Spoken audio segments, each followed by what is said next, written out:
आप सभी का बहुत बहुत स्वागत है माय इंग्लिश पाठशाला चैनल पर। Welcome to my class. आज हम स्टडी करेंगे 2 stories about the flying carpet to the black aeroplane. एक पायलट रात्रि में 1:30 AM पर अपनी फ्लाइट से अकेला जा रहा था। जर्नी की स्टार्टिंग में आसमान एकदम साफ था, लेकिन आगे जाने के बाद अचानक काले काले बादल उसके रास्ते में आ गए। उसका कंपास खराब हो गया, कंट्रोल रूम से संपर्क भी टूट गया और उसके पास फ्यूल भी खत्म होने वाला था। पायलट बुरी तरह से घबराया हुआ था, लेकिन तभी अचानक कहीं से एक ब्लैक एरोप्लेन आया, जिसकी हेल्प से पायलट सुरक्षित नीचे उतरा और उसकी जान बच पाई। तो चलिए स्टार्ट करते हैं अपना लेसन। पायलट कहता है कि मेरे पीछे ईस्ट में चंद्रमा चमक रहा था और आकाश में सितारे चमक रहे थे। आकाश एकदम साफ था और कोई भी बादल नहीं था। मैं खुश होकर सोते हुए देहाती एरिया से जा रहा था और मैं अपने ओल्ड डेकोटा एरोप्लेन से फ्रांस से इंग्लैंड वापस जा रहा था। मैं हॉलिडे के बारे में सोच रहा था और फैमिली से मिलने के लिए बहुत अधिक एक्साइटेड था। मैंने टाइम देखा, उस समय घड़ी में 1:30 AM का समय था। मैंने पेरिस कंट्रोल रूम बात की। Paris control room, can you hear me? क्या आप मुझे सुन सकते हो? ओवर। कंट्रोल रूम से रिप्लाई आया, DS088, मैं आपको सुन सकता हूँ। अब तुम्हें 12 डिग्री वेस्ट की ओर मुड़ जाना चाहिए। ओवर।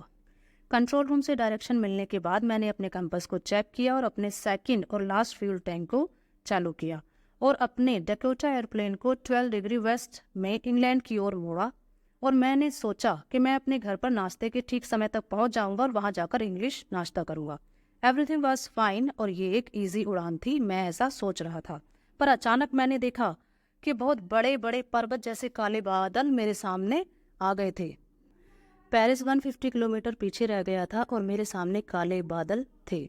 एक बार मैंने सोचा कि मुझे पेरिस वापस जाना चाहिए, पर मैं ऐसा नहीं कर सकता था, क्योंकि ऐसा करने के लिए ना तो मेरे पास पर्याप्त फ्यूल था और दूसरा मैं घर जाकर नाश्ता करना चाहता था। इसलिए मैंने आगे जाने का रिस्क लिया और अपने एरोप्लेन को सीधे ही उस तूफान में ले गया। पर मैंने देखा कि चारों तरफ काले बादल थे और कुछ भी देख पाना असंभव था। मैंने अपने कंपास को देखा और मैं अपनी आंखों पर विश्वास ही नहीं कर पाया, क्योंकि मेरा कंपास खराब हो चुका था। इसके बाद मैंने दूसरे इंस्ट्रूमेंट चेक किए, वो सब भी खराब हो चुके थे। मैंने फिर कंट्रोल रूम से बात करने की कोशिश की। Hello hello, Paris control room, क्या आप मुझे सुन सकते हैं? लेकिन मुझे कोई भी रिप्लाई नहीं मिला। कंट्रोल रूम से मेरा संपर्क टूट चुका था। अब मैं पूरी तरह से घबरा गया, क्योंकि मेरे पास न तो रेडियो था, न डायरेक्शन बताने वाला कंपास था और बादलों के कारण मैं कुछ देख भी नहीं पा रहा था। और सबसे बड़ी समस्या ये थी कि मेरा फ्यूल भी खत्म होने वाला था और मैं तूफान में खो चुका था। अब मुझे कुछ समझ में नहीं आ रहा था कि मुझे क्या करना चाहिए।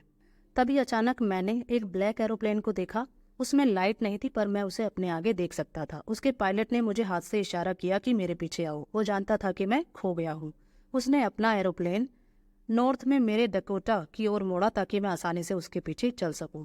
मैं भी एक आज्ञाकारी बच्चे की तरह खुशी खुशी उसके पीछे चल रहा था और आधे घंटे तक वो अजनबी ब्लैक एरोप्लेन मेरे आगे था।